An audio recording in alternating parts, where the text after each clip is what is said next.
Hello everyone, welcome back to our channel. इस channel पर हम बात करते हैं फिज़िक्स के बेसिक कंसेप्ट्स की और उन्हीं कंसेप्ट का यूज़ करके मेन कंसेप्ट को एक्सप्लेन किया जाता है।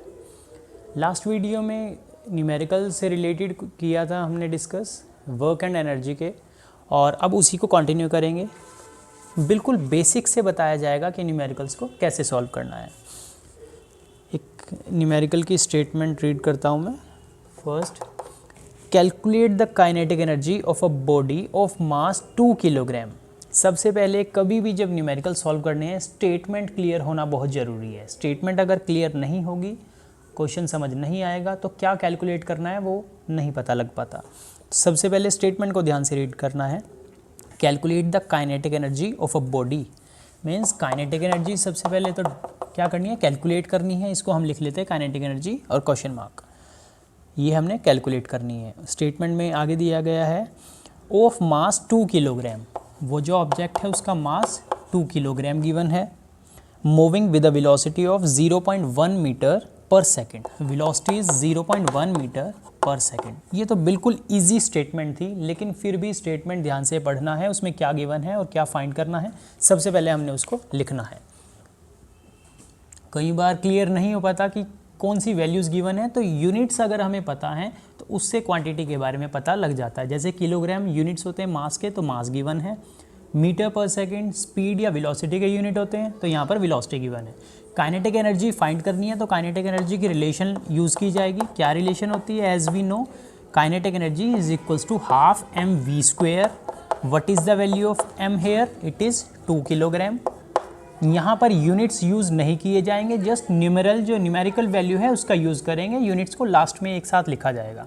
v² कितना है, वेलोसिटी कितनी गिवन है 0.1 और उसका स्क्वायर है, तो इसको हम 2 टाइम्स लिख सकते हैं। तो इसको सॉल्व करेंगे 1/2, 2 से 2 कट हो जाएगा यहाँ पर, तो ये आ जाएगा जस्ट 0.1 स्क्वायर।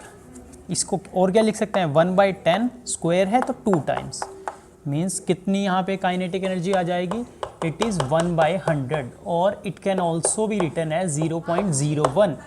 डेसिमल कैसे लगाए जाते हैं? जितने भी डिजिट होते हैं न्यूमरेटर में, उसके अपॉन में कितने ज़ीरो हैं उतने डिजिट से पहले डेसिमल लगेगा।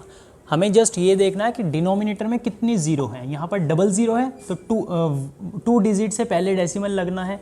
अब यहाँ पर तो जस्ट 1 है, 1 और 1 0 एक्स्ट्रा हमने अपनी तरफ से लगानी है और उससे पहले डेसिमल लगेगा। ये आ गया। अब फाइंड हमने यहाँ पर की है काइनेटिक एनर्जी। काइनेटिक एनर्जी के यूनिट्स एक तो बाय फॉर्मूला यहाँ से बन सकते हैं। एक न्यूमेरिकल और डिस्कस करते हैं। Statement is a force of 7 newton acts on an object. सबसे पहले स्टेटमेंट ध्यान से रीड करनी है। गिवन है force of 7 newton. Force is 7 newton acts on an object, कि किसी ऑब्जेक्ट पर ये फोर्स लगाया गया। The object is displaced by 8 metre. Displaced means displacement given है 8 metre. How much work is done, कितना वर्क डन होगा? बिल्कुल ईजी है, वर्क फाइंड करना है। एज वी नो वर्क की रिलेशन होती है force into displacement. What is force? It is 7 Newton. Units यहाँ पर यूज़ नहीं किए जाएंगे, यूनिट्स को लास्ट में लिखेंगे। जस्ट न्यूमेरिकल वैल्यू यूज़ करनी है, मैग्नीट्यूड यूज़ करना है। S is 8, 7 × 8 is 56 and units अगर लिखे जाए न्यूटन मीटर भी हो सकते हैं, और वर्क के लिए डायरेक्ट जॉल भी यूज़ किए जा सकते हैं। तो ये आ जाता है यहाँ पर वर्क के लिए रिजल्ट, जो वर्क फाइंड करना था। ये तो सिंपल वर्क फाइंड। अगर कई बार क्वेश्चन में कहा जाएगा कन्वर्ट दिस इनटू अर्ग्स, कि इसी वर्क को अर्ग्स में कन्वर्ट करो, उसके लिए कैसे सॉल्व करना है? As we know 1 joule is equals to 10⁻⁷ ergs. So work for 56 joule will be 56 × 10⁻⁷ ergs। और अगर इसको स्टैंडर्ड फॉर्म में लिखा जाए तो 1 डिजिट के बाद डेसिमल आता है, तो डेसिमल कैसे लाया जाएगा? अगर हम अपॉन में यहाँ पर 10 कर दें तब डेसिमल आ सकता है, लेकिन ये 10 कैसे आएगा कि क्वेश्चन में हमने 10 से मल्टीप्लाई 10 से डिवाइड किया। ये वाला 10 तो डेसिमल बना देगा, जो बन जाता है 5.6, और यहाँ पर जो 10 है वो न्यूमरेटर में है, इससे ऐड हो जाएगा तो 10⁸ इतने अर्ग्स आंसर आ जाएगा वर्क के लिए। क्वेश्चन में यही फाइंड करना था कि कितना वर्क यहाँ पे डन होगा, तो जाउल में बात की जाए तो 56 जाउल, और अर्ग्स में बात की जाए तो 5.6 इंटू 10⁸ अर्ग्स यहाँ पर वर्क डन होगा। One more example, one more question, question number 3। A car weighing 1000 kilogram, car है कोई भी ऑब्जेक्ट है, उसका मास दे रखा है 1000 किलोग्राम, किलोग्राम में मीन्स मास गिवन होगा, and travelling at 30 metre per second stops at a distance, जो ट्रेवल कर रहा है 30 metre per second, stops last में रुक रहा है, मीन्स फाइनल वेलोसिटी 0 है। ये कैसे पता लगा?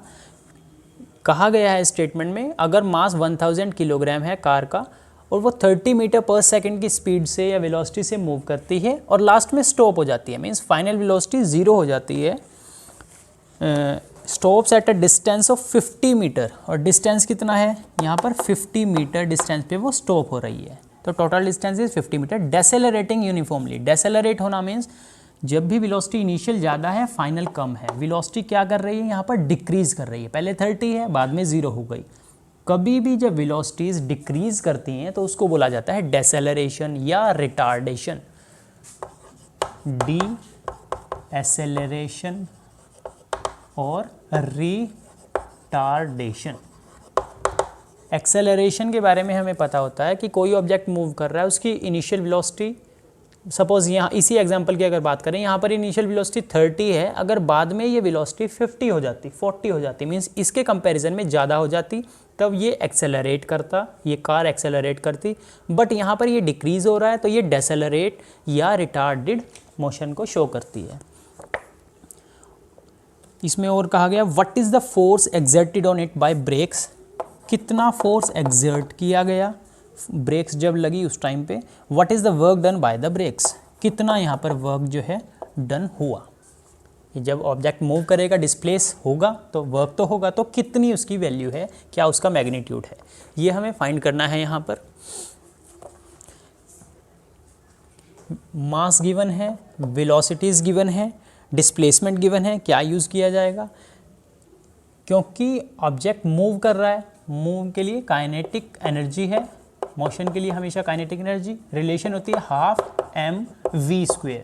क्या मास गिवन है? यस। वेलोसिटी गिवन है? यस। तो डायरेक्ट आंसर फाइंड कर सकते हैं using mass, mass is 1000, velocity is 30 और स्क्वायर है तो 2 टाइम्स लिखा जाएगा, 30 × 30, 2 से इसको कट कर देते हैं, 2 से 15 पर।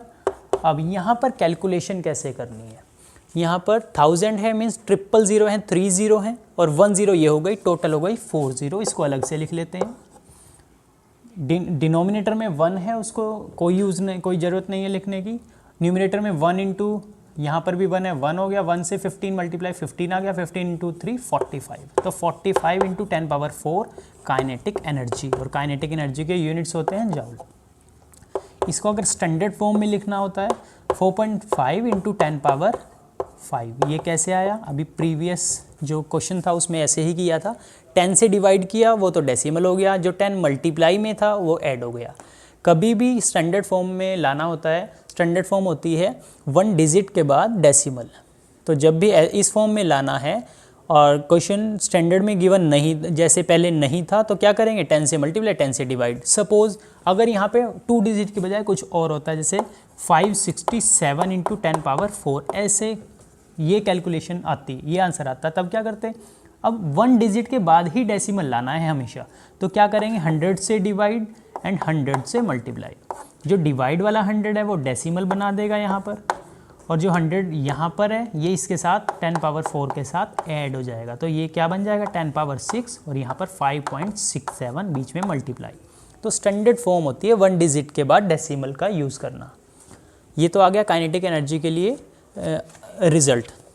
क्वेश्चन में कहा गया है काइनेटिक एनर्जी और वर्क, ये वर्क भी इसको बोल सकते हैं, क्योंकि वर्क या एनर्जी क्या है, आंसर तो इसी फॉर्म में ही आएगा, दोनों के यूनिट्स जाउल हैं। वर्क जो डन होगा उसी से तो हमें पता लगेगा कि कितनी एनर्जी वहाँ पर यूज़ हुई है, कितनी एनर्जी की नीड थी। नेक्स्ट फोर्स फाइंड करना है। फोर्स के लिए क्या रिलेशन होनी चाहिए, फोर्स के लिए डिस्प्लेसमेंट गिवन है, वर्क हमने फाइंड कर लिया है, तो क्या यूज़ किया जाएगा, फोर्स के लिए relation force equal to work done over displacement. ये कहाँ से आया, वर्क की डिफाइन होती है फोर्स इनटू डिस्प्लेसमेंट, तो फोर्स आ जाएगा W/S, वो S डिवाइड में आ जाएगा इस टाइप से। इसको कैलकुलेट करेंगे अभी। तो जब कैलकुलेट करते हैं इसको, फोर्स W/S, वर्क कितना फाइंड हुआ था 4.5 10⁵, ये भी लिख सकते हैं या ये भी लिख सकते हैं, कैलकुलेशन में ये लिख लेते हैं, आंसर हमेशा स्टैंडर्ड फॉर्म में लिखा जाता है। तो 45 × 10⁴, एंड डिस्टेंस कितना है, इसके लिए कितना डिस्प्लेसमेंट या डिस्टेंस गिवन था 50 मीटर, एस की वैल्यू पुट कर दी जाएगी 50। कैलकुलेट कैसे करेंगे, 45 इस 10⁴ को लिख सकते हैं 10 × 10⁻3। ऐसा क्यों लिखा, क्योंकि अपॉन में 1 0 है, उसको कट करना है, ये कट हो गया यहाँ से 5 की टेबल से 1 पे और ये 9 पर। न्यूमरेटर में 9 है और ये तो 000 है, मीन्स 1000 है, तो 9000 अपॉन में 1 है, कुछ ज़रूरत नहीं है इसको लिखने की, तो ये आ जाएगा 9000 न्यूटन। इतना जो है फोर्स अप्लाई होगा ब्रेक्स पर। तो कैलकुलेशन कैसे करनी है, बिल्कुल इजी वे में कैलकुलेशन इस यहाँ पर बताई जाती है इस चैनल पर। तो यहाँ पर हमने कैलकुलेशन ऐसे ही 10⁴ था, हमें दिख रहा है यहाँ पर 1 0 है, तो इसको हमने ब्रेक कर लिया, 1 10 को अलग कर लिया और 10⁻3 को अलग कर दिया। अब 1 10⁻3 मीन्स 1000 को 9 से मल्टीप्लाई किया 9000 आ गया। उससे पहले क्या किया था, 5 से इन दोनों को कट किया था, 0 यहाँ से कट हो चुकी थी, तो ये हमारा फोर्स के लिए आंसर आ गया। बिल्कुल ईजी वे में कैलकुलेशन कैसे की जाती है इस चैनल पर हम यही डिस्कस करते हैं, फिज़िक्स के बेसिक कंसेप्ट्स की बात करते हैं। कभी भी क्वेश्चन कितना भी टिपिकल आता है, अगर उसकी स्टेटमेंट्स क्लियर हो रही है, उसमें क्या गिवन है, क्या फाइंड करना, वो क्लियर हो रही है, तो क्वेश्चन बहुत इजीली सॉल्व हो जाता है। तो यहाँ पर हम यही डिस्कस करते हैं। इसी टाइप की और वीडियोस देखने के लिए चैनल सब्सक्राइब करें और वीडियो को लाइक शेयर एंड कमेंट ज़रूर करें। Thank you.